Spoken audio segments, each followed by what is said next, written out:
Hi everyone, and welcome back to The Word Made Glass.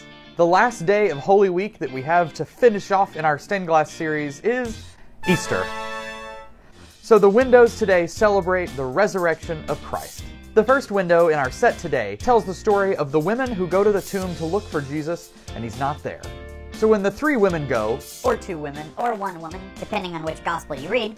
In our case there's three, that's Mary Magdalene, Mary the mother of James, and Salome. And when they go to the tomb, they're greeted by an angel. Scripture says the angel is in dazzling white clothes, but the designer of our windows put this angel in an interesting black outfit. We'll talk about why in just a second. The women are kneeling on the ground, almost as if they had fallen in fear of the angel. But the angel is pointing up, informing them that Christ is no longer buried in the tomb, but has risen from the dead. Another interesting caveat is the tomb. The angel is sitting on top of Jesus' tomb. But we tend to have this image of the tomb as sort of a cave or a cavern with, the stereotypical big stone that's been rolled over top of it. Our artists choose to show a more decorative tomb, something a little more elaborate. No particular theological reason why. I just imagine it fit the grandeur of the nave space better than a cave might. The crest of this window is a symbol of victory over death. We talked about a couple weeks ago the palm branches were often used as a military victory or a political victory. Well, here we have a victory and a triumph over death. So we have palm branches included in the cross and the crown for Jesus, the risen King. And the second window pane today is our magical resurrection window, the celebration of Easter. Christ, decked out in a beautiful white garment, holding a flag for victory, which we have elsewhere in our nave as well. The center of our cross includes a paschal lamb, or a victorious lamb. And that's what that white banner with the red cross down the middle means. And so it's paralleled here in this window with Jesus holding a very long victory banner. He's sort of flying above or levitating or standing on the tomb.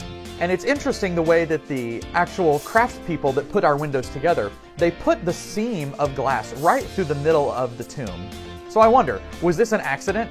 Was this just something that they needed to piece the glass work together? Or was this crack supposed to symbolize the breaking of the tomb and Jesus' shattering over death? Tell us below. At the foot of the tomb, there is what we know today as an Easter lily. Now there's nothing super biblical about the Easter lily, especially what we use today. But it has become a staple flower to represent Easter and Christ's resurrection. So on Easter Sunday morning, we line the front of the church with these Easter lilies, and we buy them in honor or in memory of someone, and we share them with everyone to remind us that Christ has risen from the dead. And at the top of this window is one of my favorite pieces in all of the stained glass.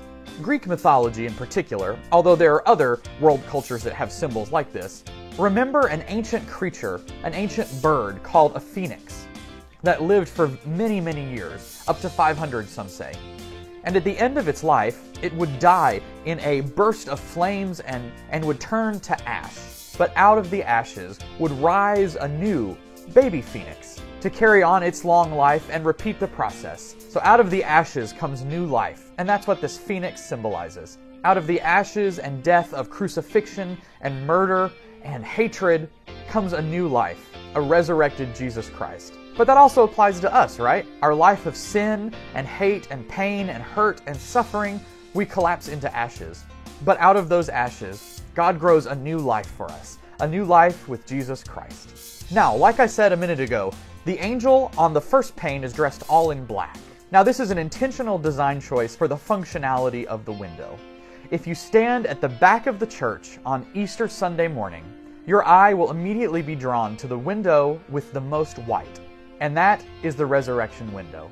On that spring morning, Easter morning, the light shines in that side of the building just perfect so that Jesus, the resurrected Jesus, in all white, standing above a broken tomb, is the first thing your eye is drawn toward.